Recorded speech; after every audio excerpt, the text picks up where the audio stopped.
اب جیسے American currency ہے وہ ڈالر ہے، جاپان کا ین، برطانیہ کا پاؤنڈ، اور جو یورپین یونین نے اپنی کرنسی بنائی ہے وہ ہے یورو، ہندوستان اور پاکستان کا کیا ہے روپیہ، ٹھیک ہے۔ اب جب بین الاقوامی سطح پر لین دین کے لیے ایک ملک اپنی کرنسی کو غیر ملکی کرنسی میں ایک خاص شرح سے بدلتا ہے، یعنی ایکسچینج ریٹ، کہ آپ نے کتنے روپے دو گے ایک ڈالر کے بدلے، آسان الفاظ میں، ٹھیک ہے، اس کو کیا کہتے ہیں؟ شرح مبادلہ۔ جیسے ایک امریکی ڈالر برابر ہے 150 روپے کے، یا ایک برطانوی پاؤنڈ برابر ہے 150 روپے وغیرہ جو بھی ہے۔ پھر شرح مبادلہ کی دو اقسام، ایک ہوتی ہے متعین شرح مبادلہ، ایک ہوتی ہے آپ کی بدل پذیر، یعنی متعین تو وہ ہوتی ہے جو کہ ایک فکس ہے، ٹھیک ہے۔ اس وقت ہمیں پتہ ہے کہ انٹرنیشنل ٹریڈ کے حوالے سے سب سے زیادہ جو قابل قبول کرنسیاں ہیں وہ پاؤنڈ، ڈالر اور یورو ہیں، ٹھیک ہے۔ اب ظاہری بات ہے ان کے بدلے ہر ملک کیا ہے، ان کرنسی میں پیمنٹ کو ایکسیپٹ کر لیتا ہے۔ اس کے علاوہ سونا ہے۔ یہ 4 چیزیں ہیں جس کو عالمی منڈی میں جن کی کرنسی امپورٹنٹ ہے لین دین کے سلسلے میں، یا جس کو ہر کوئی قبول کر لیتا ہے۔ اس میں آئے گا پاؤنڈ، ڈالر، یورو اور گولڈ، ٹھیک ہے۔ اب یہ جو شرح مبادلہ عام طور پر مختلف ممالک میں سونے کی خاص مقدار کو، اس ظاہری بات ہے ایک نہ ایک ہوتی ہے کرنسی کی ویلیو، جیسے ایک اونس سونے کی قیمت پاکستانی کرنسی میں اگر 1 روپے ہے تو برطانیہ میں اس کی قیمت اگر 10 پاؤنڈ کے برابر ہو تو پاکستان کے 1000 روپے برطانیہ کے 10 پاؤنڈ کے برابر ہوں گے، ٹھیک ہے۔ یعنی یہ کسی ایک خاص چیز کی آپ لے کے اس کے اکارڈنگ بھی یہ شرح مبادلہ سیٹ کر سکتے ہیں، ٹھیک ہے۔ اب تغیر پذیر کیا ہوتی ہے، یا لچکدار شرح مبادلہ؟ اس میں ہے کہ شرح مبادلہ فکس نہیں ہوتی بلکہ وہ طلب و رسد کے توازن سے وجود میں آتی ہے، ٹھیک ہے۔ اب یہ سارے وہ پوائنٹس ہیں، اس کے بعد ہم ڈسکس کر لیتے ہیں یہ ہمارا اچھا جی، بین الاقوامی تجارت، قرضہ، کرنسی کی قدر کو کم کرنا اور سٹے بازی کے یہ ساری ہے، کرنسی کی شرح میں تبدیلی ان وجہوں سے آتی ہے، ٹھیک ہے۔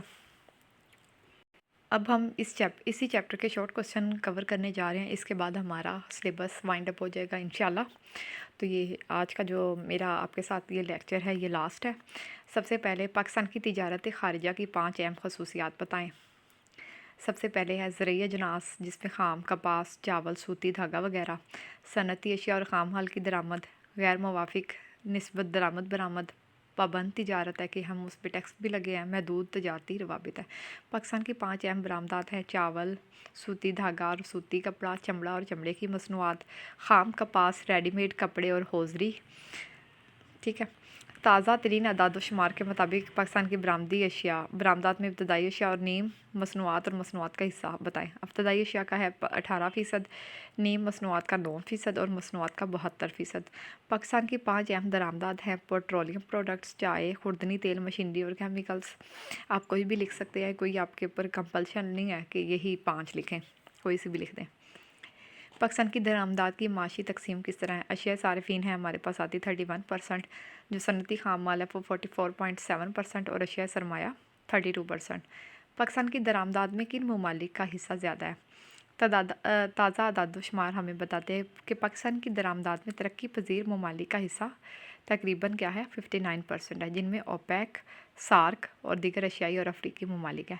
اچھا، حکومت پاکستان کی برآمدات کو فروغ دینے کے لیے 5 کون سے اقدامات ہیں؟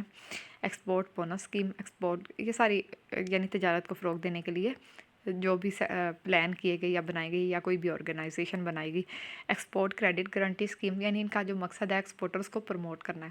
ایکسپورٹ پروموشن بیورو کا قیام، ٹریڈنگ کارپوریشن آف پاکستان۔ اچھا جی، برآمدی تجارت کا تنوع اور مسلم ممالک سے تعلقات۔ اچھا، اب یہ آ رہی ہے شارٹ کوسچن میں ہی، ایکسپورٹ بونس اسکیم کب شروع ہوئی اور کیوں ختم ہوئی؟ جنوری 1959 میں ایکسپورٹ بونس اسکیم سٹارٹ ہوئی۔ اس کا مقصد تھا جو برآمدات میں تاجروں کو موٹیویٹ کرنا، ان کے کمائے گئے زر مبادلہ کا جو کچھ حصہ اس کو بونس کے طور پر دیتے تھے، ٹھیک ہے، تاکہ وہ زیادہ سے زیادہ ایکسپورٹس کو بڑھائیں۔ اور 1972 میں جب حکومت نے اپنی کرنسی کی بیرونی قدر میں کمی کی تو یہ اسکیم ختم ہو گئی، کیونکہ کرنسی کی بیرونی قدر کو کم کرنے کا مقصد بھی یہی ہے کہ آپ کی ایکسپورٹس بڑھ جائیں اور امپورٹس کم ہو جائیں۔ ایکسپورٹ کریڈٹ گارنٹی اسکیم کیا ہے؟ یہ مارچ 1962 میں سٹارٹ ہوئی۔ اس کا مقصد تھا کہ جو آپ کے نجی یا برآمدی تاجر ہیں ان کو آپ اس بات کی گارنٹی دیں کہ وہ بلا جھجک برآمدات کریں، ان کے سامان اور جو رقم کی واپسی کی جو ادائیگی ہے اس کی ذمہ دار کون ہوگی؟ حکومت، یعنی ان کو سیکیور کرنا۔ علاقائی تعاون برائے ترقی کیا ہے؟ RCD یہ وہی ہے جو ہم پہلے بھی ڈسکس کر کے آئے ہیں کہ حکومت پاکستان نے ایران اور ترکی کے ساتھ مل کر جولائی 1964 میں یہ معاہدہ کیا، ٹھیک ہے۔ اس کا مقصد تھا کہ تینوں ممالک آپس میں مشترکہ معاشی مقاصد کے لیے کام کریں، وہ ہم پہلے بھی ڈسکس کر چکے ہیں کہ اس کا مقصد کیا تھا۔ ایکسپورٹ پروموشن بیورو کیوں بنائی گئی؟ یہ بنا تھا 1963 میں۔ اس کا مقصد بھی برآمدات کو فروغ دینے کے لیے ٹارگٹ سیٹ کرنا اور برآمدات کے لیے نئی منڈیاں تلاش کرنا اور تاجروں کی رہنمائی کرنا۔ پاکستان کی پہلی اور دوسری بار اپنی کرنسی اس کی ویلیو کب کم کی؟ پہلی بار جولائی 1955 میں، دوسری بار مئی 1972 میں۔ ایکسچینج کنٹرول کا کیا مقصد ہے؟ زر مبادلہ کے استعمال میں کفایت کی خاطر حکومت زر مبادلہ پر کنٹرول کی پالیسی اختیار کرتی ہے، جس کے تحت برآمد کنندگان جتنا بھی زر مبادلہ کمائیں گے وہ مرکزی بینک کے پاس جمع کروا کے اس کے بدلے ملکی کرنسی لے لیتے ہیں، ٹھیک ہے۔ افراط زر کا تجارت پر کیا اثر پڑتا ہے؟ افراط زر کی وجہ سے اشیاء کی قیمتوں میں اضافہ ہوتا ہے تو ان کی برآمدات کم ہوتی ہیں جبکہ درآمدات زیادہ ہوتی ہیں۔ پاکستان کی نسبت برآمد کیوں نہیں حق میں؟ کیونکہ ہماری برآمدات کی مالیت اس کی درآمدات کی مالیت سے کم ہوتی ہے تو وصولیاں کم ہو جاتی ہے۔ پاکستان کی تجارت خارجہ کی کیا اہمیت ہے؟ کہ ہمیں پاکستان سے تجارت کو اہمیت حاصل ہے کیونکہ ملکی ترقی کے لیے زر مبادلہ کا حصول برآمدات کو فروغ دے کر ہی حاصل ہو سکتا ہے، ٹھیک ہے۔ بغیر ترقیاتی پروگراموں کے لیے غیر ملکی امداد اور قرضوں کا سہارا بھی لینا پڑتا ہے، جس کا بوجھ تجارت کو ترقی دے کر ہی آپ کم کر سکتے ہو۔ ٹریڈنگ کارپوریشن آف پاکستان کے بارے میں آپ کیا جانتے ہیں؟ یہ جو کارپوریشن ہے یہ مشترکہ سرمایہ کی انجمن کی حیثیت سے کب بنی؟ 1967 میں۔ اب یہ جو اس چیپٹر کے اندر جتنی بھی آرگنائزیشن ہے ان کا جو مقصد ہے وہ تجارت کو فروغ دینا ہی ہے، یعنی برآمدات کو بڑھا کے درآمدات کی حوصلہ شکنی کرنا کہ برآمدات بڑھ جائیں اور درآمدات کم ہو جائیں، ٹھیک ہے۔ اس کا مقصد کیا ہے؟ درآمدات اور برآمدات کے سلسلے میں ایکسپورٹ ہاؤس کا کام کرے تاکہ بیرونی ممالک کو معیاری قسم کی اشیاء برآمد کی جا سکیں۔ یہ کارپوریشن برآمدی اشیاء کو خریدتی ہے پھر دوسرے ممالک کے ساتھ معاہدہ کر کے انہیں برآمد کرتی ہے۔ پاکستان کا توازنی ادائیگی غیر موافق ہونے کی 5 ریزن کون سی ہیں؟ ایک تو ہماری درآمدات بڑھ رہی ہیں، برآمدات کم ہو رہی ہیں، ملکی ضروریات بڑھ رہی ہیں، دفاعی ضروریات بڑھ رہی ہیں، مہنگائی ہے اور غیر مرئی درآمدات بھی بڑھ رہی ہیں، غیر موافق نسبت درآمد برآمد اور بیرونی قرضے بھی بڑھ رہے ہیں۔ غیر موافق نسبت درآمد سے کیا مراد ہے؟ نسبت درآمد برآمد شرائط تجارت سے مراد ہے کہ درآمدات کی ایک خاص مقدار کے بدلے اشیاء کی کتنی مقدار برآمد کرنی پڑتی ہے۔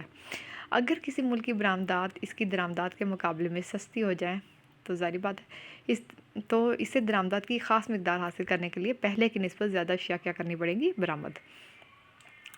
بیرونی شرح مبادلہ یہی ہے ایک کرنسی کی ویلیو کو دوسری کرنسی کی ویلیو میں ڈیفائن کرنا۔ سارک کے 4 ممبر کوئی بھی بتا دیں؟ پاکستان، انڈیا، سری لنکا، بنگلہ دیش، نیپال، بھوٹان، مالدیپ اور یہ سارے افغانستان وغیرہ۔ درآمدی اور برآمدی محصول میں کیا فرق ہے؟ درآمدی محصول میں ملک میں درآمد ہونے والی چیزوں پہ ٹیکس لگاتے ہیں جبکہ برآمدی محصول میں ملک میں برآمدات پہ لگائے جاتے ہیں۔ ان دونوں محصولات کو ہم کہتے ہیں کسٹم ڈیوٹی۔ غیر ملکی ترسیلات کیا ہوتی ہیں؟ جو سرمایہ غیر ممالک میں رہنے والے پاکستانی اپنے ملک میں بھیجتے ہیں ان کو کیا کہتے ہیں؟ جیسے ہمارا کوئی عزیز ہے وہ کسی اور کنٹری میں کام کر رہا ہے، وہ جو کمائے گا وہ پاکستان اپنی فیملی کو بھیجے گا۔ پاکستان کی برآمدی کارپوریشن سے کیا مراد ہے؟ کپاس کی حکومت پاکستان نے نومبر 1973 میں کپاس کی برآمد کے لیے یہ کارپوریشن بنائی تاکہ کپاس کی برآمد کو بڑھایا جا سکے۔